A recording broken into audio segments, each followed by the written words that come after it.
Hello, Fred. Hello, Woody. Goodbye, Woody. Sanford and Son was not only a hit sitcom of the 1970s, but also an icon of American pop culture.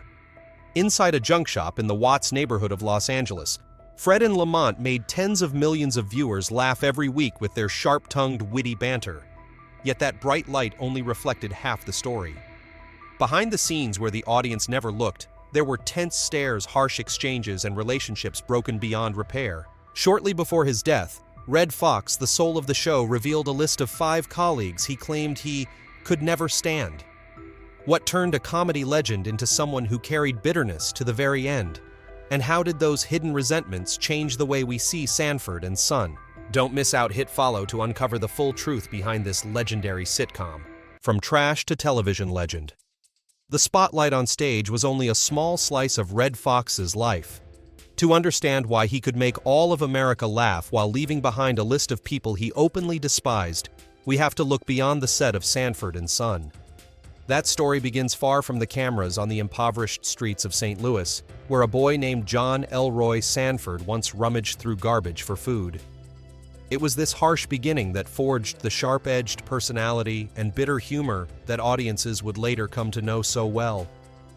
The journey from destitute child to the king of black sitcoms reads like a real-life novel, with every page marked by poverty, resilience, and a rebellion against injustice. Born in 1922 in St. Louis, Missouri, with the birth name John Elroy Sanford, Redd Foxx grew up in a world where struggle and hardship were the norm. His father left when he was just 4, leaving his mother and 2 brothers to scrape by. Young John often dug through trash bins looking for something to eat, surviving on stale bread and spoiled milk. But from those very garbage piles, dismissed by most, sprouted the seed of a rough, unyielding kind of comedy, unafraid to speak the harshest truths. Later, when he became known as the king of the party records, Foxx would often say, "I learned to laugh from hunger and humiliation." As a teenager, Foxx dropped out of school and left Chicago for Harlem, New York, a vibrant haven of jazz-smoky clubs and a growing community of black artists hungry to be heard. There, he befriended Malcolm Little, later known as Malcolm X. The two worked odd jobs in kitchens washing dishes to survive. Malcolm X would later write in his autobiography that Foxx, then nicknamed Chicago Red, was the funniest dishwasher on earth. It wasn't just a joke, it was a testament that Foxx brought laughter even into life's darkest corners. His artistic path began on the Chitlin Circuit, a network of small theaters catering to black audiences throughout the East and South. On dusty stages, Foxx performed biting routines about sex, marriage, politics, the kind of material most comics wouldn't dare touch. His party record sold over 10 million copies throughout the 1950s and 60s, an astounding figure at a time when black entertainers were still largely shut out of the mainstream. Foxx's comedy was raw and vulgar, but it spoke directly to the lives of his audience. And that honesty was what drew people in. During his years as a touring performer, Foxx met and toured with Slappy White, later moving into Las Vegas bars, where he began to draw the attention of white entertainment circles. With appearances on The Tonight Show, starring Johnny Carson, and other TV shows, he started gaining national recognition. Still, his biggest break came in 1972, when NBC was casting a new sitcom produced by Norman Lear Sanford and Son. From the very first episodes, the character Fred G. Sanford made a powerful impression. The grumpy yet funny junk dealer in Watts, Los Angeles, came across as sharp-tongued but deeply caring toward his son Lamont. Audiences laughed every time Fred barked, "You big dummy," or faked a heart attack with the iconic line, "This is the big one." Elizabeth. The authenticity came from Foxx himself, a man who had lived in poverty, and understood how working-class black Americans met life's hardships with humor. After just one season, Sanford and Son ranked in the top 10 most-watched shows in America. By season 2, it climbed to second place, just behind All in the Family, drawing weekly audiences of over 30 million. Throughout its 6 seasons, the show never left the top 30. This success elevated Foxx to national stardom and paved the way for later black sitcoms like Good Times and The Jeffersons. For the first time, a working-class black family was portrayed on television, with relatable humor breaking away from rigid stereotypes that had long dominated the screen. Behind the laughter, however, were fierce battles. Foxx discovered he was earning only $19,000 per episode, far less than Carol O'Connor of All in the Family, despite the two shows pulling in similar viewership. Feeling disrespected, Foxx walked off set midway through season 3 in 1974 to demand better pay. His request, $25,000 per episode and 25% of profits, was met with harsh resistance from NBC, who even sued him for $10 million. The bitter standoff lasted for months, and in the end, the network gave in. Foxx won the battle, but the victory left cracks in his relationships with producers, writers, and co-stars. He was also unafraid to challenge scripts he believed lacked cultural authenticity. In one episode, writers had Fred play Monopoly and joked that this is the only way a black man can own a railroad. Foxx rejected the scene outright. Black people don't play that game, cut the whole bit. His firm stance irritated the creative team, but it also preserved Sanford and Son's authentic tone and lasting resonance. The massive success of Sanford and Son catapulted Redd Foxx from nightclub comic to TV star, one of the first black entertainers to demand equal pay with his white counterparts in Hollywood. But fame came at a steep price. Financial disputes, creative tensions, and a breakdown in communication left deep fractures behind the scenes. Foxx's life continued its downward spiral due to failed marriages, extravagant spending habits, and tax debts that eventually totaled millions. In 1989, the IRS seized all his possessions, cars, jewelry, even his home. A man who had once earned tens of millions from stage and screen was left with nothing. Yet even in failure, Foxx remained defiant.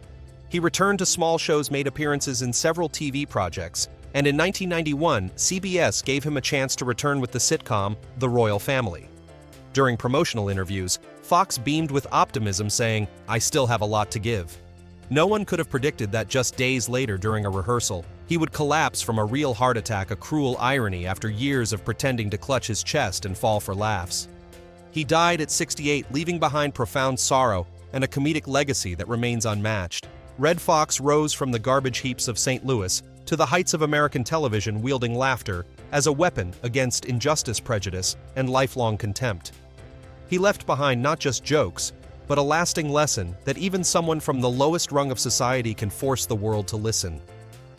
Yet the conflicts, silent feuds, and the infamous list of those he couldn't stand are also inseparable from the Redd Foxx story, an unexpected part of his life we are about to uncover. And first on that list is none other than Demond Wilson, the actor who played Lamont, the beloved son, on screen, but in real life the deepest wound in Redd Foxx's heart. Demond Wilson, the on-screen son and the fractured father-son bond in real life. In the history of American television, few duos captured audiences quite like Fred Sanford and his son Lamont in Sanford and Son. Fred, the grumpy old man, always grumbling and faking heart attacks with the catchphrase, "This is the big one." Elizabeth became a familiar figure in living rooms across the country. Beside him was Lamont, the calm, patient young man constantly trying to keep both the junk business and their little household from falling into chaos. The chemistry between Redd Foxx and Demond Wilson was so seamless that viewers believed they must be just as close in real life as they were on screen. But the glow of the studio lights only told one side of the story. Behind the scenes, that relationship slowly fractured, leaving behind a deep wound that would never heal. The turning point came in 1974 when Redd Foxx abruptly walked off the set to negotiate a new contract with NBC. He demanded a pay raise from $19,000 to $25,000 per episode and 25% of the show's profits, a bold move that threw the entire production into turmoil. The person most affected was Demond Wilson. There was no message, no private conversation. Wilson only learned the news through an NBC staffer. That moment, as he later recounted, felt like a knife to the heart. "What hurt me the most wasn't that he left it, was that he didn't say a word to me." For Wilson, the father-son bond so vividly portrayed on screen had been overshadowed by a painful silence off it. From then on, the distance between them only grew. After Sanford and Son ended in 1977, Wilson walked away from the spin-off Sanford Arms over financial disagreements. When Fox attempted to reboot the series with Sanford in 1980, Wilson declined to return, stating that once trust is gone, there's nothing left to build on. The only attempt at reconciliation came in 1983 during a private meeting. But the one thing Wilson was waiting for, an apology, never came. He left the room disappointed, and from that moment on, the two never spoke again. The estrangement became all the more bitter when Fox died in 1991 from a real heart attack on the set of The Royal Family. Demond Wilson was notably absent from the funeral. When asked about it, Wilson, by then a pastor, simply said he had forgiven in his heart, but the wound from 1974 had never healed. It wasn't lingering anger, but an unnameable sadness, a void no one could fill. In the public eye, Fred and Lamont remain an immortal symbol of father-son love. Their passionate arguments, emotional reconciliations, and roaring laughter forever etched into television history. But for the two men behind those characters, the reality was far different. A broken relationship born in silence and ended in permanent distance. That is why Demon Wilson became the first name on the list of colleagues whom Redd Foxx carried with lifelong bitterness. Not because they hated each other from the start, but because their closeness had once been real, and thus the betrayal cut the deepest. For Foxx, walking away in 1974 was just one move in a larger battle for survival against an unjust television system. For Wilson, it was a betrayal by someone he had seen as a father. Each perspective carries its own truth, and perhaps it was that very difference that made it impossible for their on-screen bond to be mirrored in real life. The lingering question is this: in the glittering glow of Hollywood, are real relationships always more fragile than audiences believe? And from that first fracture, the list of names that Redd Foxx never forgot slowly began to take shape. Nancy Culp, the unexpected name on Redd Foxx's list of grudges. Following Demon Wilson. The next name to appear on Redd Foxx's list of people who left him bitter came as a surprise: Nancy Culp. She was best known for her role as Jane Hathaway on The Beverly Hillbillies, a prim, intellectual woman with a gently humorous charm. Culp also appeared on Sanford and Son as a guest star, playing the minor fleeting role of May Hopkins. But in Foxx's memory, that appearance was anything but fleeting. It was tied to a tension he could never quite shake off. Foxx rarely spoke about this during the height of his career. It was only in the final years of his life that he vaguely referenced an old secret involving Culp stemming from an encounter in Las Vegas in 1968. He never shared the full story, but the way he hinted at it was enough for fans and the press of the time to speculate that it was an experience he carried with bitterness. Some sources suggest it may have been a brief but misunderstood conversation. Others theorize that the conflict could have arisen from the social prejudices of the time, an era when race, gender, and even sexual orientation were under relentless scrutiny. Nancy Culp, a private person, later ran for Congress in 1984, but never spoke openly about her personal life. That silence only deepened the mystery surrounding Foxx's veiled remarks. Interestingly, to her colleagues, Culp projected an entirely different image. Eddie Albert, her co-star on Green Acres, once praised her as one of the most charming television actors I've ever known.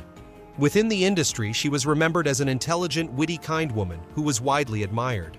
That made her inclusion on Foxx's list all the more puzzling. Did he in a fleeting moment perceive some form of contempt? Or was it that after years of being marginalized, he had grown hypersensitive to any sign of disrespect or injustice? From another angle, some critics believe that Redd Foxx, driven by fierce instincts and raw emotion, was prone to holding on to small slights, real or imagined, and allowing them to grow into long-standing resentment. His view of Culp may not have reflected who she truly was, but rather his own inner state, a black artist raised in poverty, forever wary of the subtle signs of discrimination that had marked his life. Whatever the truth, Nancy Culp's name remains on Foxx's list of grudges as an unresolved question. She passed away in 1991, the same year as Foxx, without ever addressing the matter, and no one has stepped forward to clarify it. Was it simply a minor misunderstanding that time amplified into something larger, or was there truly a hidden rift that both chose never to reveal? That question still hangs unanswered. And from that shadowy, elusive figure, the story now turns to someone deeply entwined with Foxx over decades, a co-star who was both confidant and fierce rival, Slappy White. Slappy White, the soulmate who became a rival in Redd Foxx's life. If Nancy Culp was a fleeting, mysterious presence on Redd Foxx's list, then Slappy White was a name bound tightly to both his career and personal life. The two met in Harlem in 1947 when Foxx was still struggling to find his footing in the comedy world. They quickly became a dynamic duo, performing across the small stages of the Chitlin circuit. Audiences of the time still remember the name Redd Foxx and Slappy White on posters promising routines that were rough around the edges but full of vitality. They shared cheap train rides, humble meals, and a dream of one day escaping the cramped bar scene. Through the 1950s and 1960s, both began to break through. Fox sold millions of party records while Slappy White became a regular guest on major television shows. But as their stars rose, the distance between them grew clearer. Two strong personalities, two big egos constantly clashing. On one occasion, in a moment of rage, Fox even threatened to kill Slappy, a clearly exaggerated remark, but one that reflected the intensity of their dynamic. They broke off contact, reunited, fell out again, a relationship resembling a marriage in constant cycles of love and estrangement. Still, their brotherly bond never fully disappeared.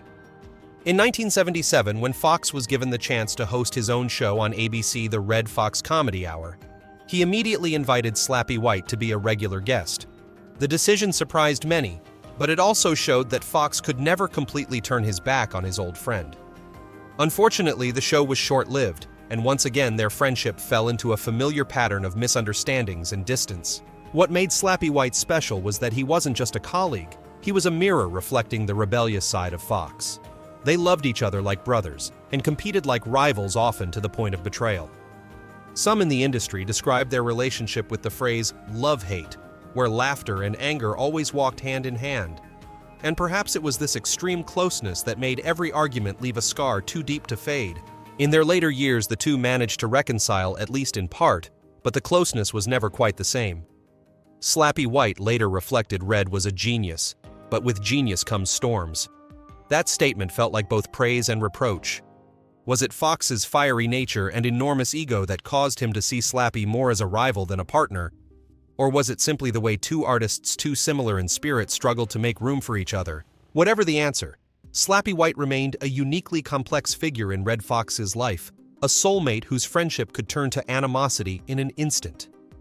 And from these clashes with a fellow performer, Foxx's resentment slowly turned toward more powerful targets, the producers behind Sanford and Son, the ones he believed had used him as a tool for profit. Norman Lear and Bud Yorkin, the power players, behind the spotlight. After Slappy White. No list of the names that Redd Foxx carried bitter resentment toward would be complete without mentioning Norman Lear and Bud Yorkin. These were the powerful producers behind a string of hit sitcoms in the early 1970s, including All in the Family and Sanford and Son. They were the ones who saw potential in Fox, cast him in the lead role of Sanford and Son, and also became the central figures in the long, grueling battles Fox endured throughout his years at NBC. The height of the conflict came in 1974. Fox discovered he was being paid $19,000 per episode, significantly less than Carol O'Connor of All in the Family, who earned $25,000 per episode, despite both shows drawing comparable audiences. Fox felt devalued. His demand for higher pay and 25% of the show's profits was flatly rejected. Outraged, he walked off the set, leaving a void so large that NBC had to write a script explaining that Fred Sanford was away due to a family funeral. Meanwhile, Lear and Yorkin didn't back down. They sued Fox for $10 million for breach of contract. The standoff dragged on for months, ultimately ending in Fox's favor when the producers relented and agreed to his financial terms. That victory made Fox one of the rare black entertainers of the time who dared to challenge the American television system and won. But triumph did not erase the damage. His relationship with Lear and Yorkin remained tense, marked by quiet resentment. Fox did not hide his contempt, once saying they treated him like numbers on a spreadsheet, not as an artist who gave the show its soul. In his eyes, they symbolized a Hollywood that valued profit over people, obsessed with ratings and ad revenue with no regard for the emotional lives of its performers. Creative disagreements only deepened the divide. Fox frequently rejected scripts, believing the white writers failed to grasp black culture. Each time he pushed back, Lear and Yorkin viewed it as defiance, while Fox saw them as overbearing bosses trying to dictate his voice. The set, instead of being filled with laughter, was often taut with tension. When Sanford and Son ended in 1977, Fox quickly accepted an offer from ABC to host his own show, leaving behind Lear Yorkin, and a series of spin-off projects that never succeeded. In Fox's mind, these two producers always represented the injustice he had to fight. They gave him the opportunity to become a star, but at the same time made him feel exploited and disrespected. Did that bitterness stay with him until the end of his life? Or were Lear and Yorkin merely symbols of a larger system that Fox had to confront to preserve his dignity? That question remains unresolved. From clashes with co-stars to the love-hate bond with his longtime friend Slappy White, and then the battles with powerful producers, Fox's list of resentments kept expanding. And the tragedy reached its peak in his final years when he returned to television in the royal family, only to face a cold and indifferent production team. That painful experience closed the circle of anger and disillusionment that defined so much of his life. The royal family and the producers, who sent Redd Foxx off in bitterness. When NBC and Sanford and Son had become nothing more than a memory, Redd Foxx never stopped seeking a way back. After years buried in debt and performing on small-time stages, CBS offered him a lead role in a new sitcom, The Royal Family, in 1991, starring alongside Della Reese. It was seen as the beginning of a grand comeback for a legend. Foxx was full of hope, smiling in interviews, and declaring that he still had so much more to give. But just weeks later, that hope was crushed by a tragedy no one saw coming. During a rehearsal while Foxx was giving an interview with Entertainment Tonight, a producer suddenly interrupted and demanded that he leave immediately to rehearse a scene, one with no dialogue, simply requiring him to walk across the stage. A stand-in actor was already available, but the request was made anyway, as if to assert dominance. Foxx, furious, stepped onto the stage, visibly angry. Just minutes later, he clutched his chest and collapsed in front of the entire crew. Many laughed, thinking he was once again mimicking Fred Sanford's famous fake heart attack, but Della Reese instantly recognized that this was real. Foxx gasped for his wife, then lost consciousness. 4 hours later, the hospital confirmed he had died of a heart attack at the age of 68. What pained Della Reese and many others who witnessed it even more was the reaction of the two producers present at the hospital. As soon as the doctor announced that Redd Foxx had passed, they turned to each other and asked, "So, who's going to read Redd's lines? How are we going to handle the script?" Reese, enraged by their indifference, shouted in their faces and walked away from the show forever. To her, Fox's death wasn't just about illness. It was the culmination of a lifetime of disrespect, from the days of Sanford and Son to what was supposed to be his final chance at redemption. That moment closed a cycle of bitterness. An artist who had fought for years to be seen as a human being was in the end still treated as nothing more than a line item in the shooting schedule. The image of producers coldly discussing replacements beside a hospital bed became the final proof of everything Foxx had despised about Hollywood: its callousness, its treatment of actors as disposable assets. And with that, the list of names he carried with lifelong bitterness came to a tragic close. The question left for posterity is, was Redd Foxx's death merely a sudden heart attack? Or was it also the result of a lifetime spent being disrespected, a lifetime battling people who never truly saw him with dignity? His personal conflicts with Demond Wilson, Nancy Culp, and Slappy White may have stemmed from fractured affection, but his battles with Norman Lear Bud Yorkin, and finally the production team of the royal family, were rooted in a cold system that placed profit above people. And this chain of tragedies shaped the image of a deeply complex Redd Foxx, at once humorous and bitter, pitiful and dignified. Redd Foxx turned suffering into art, leaving behind Sanford and Son as a golden milestone in American television. Yet behind that spotlight were grudges and scars that never healed with colleagues, with producers. He departed in bitterness, and yet his laughter remains immortal, making us wonder, what is the true price of being a legend? What do you think? Share your thoughts and follow the channel to uncover more untold stories. All data, analysis, and commentary in this video are presented based on information available at the time of production.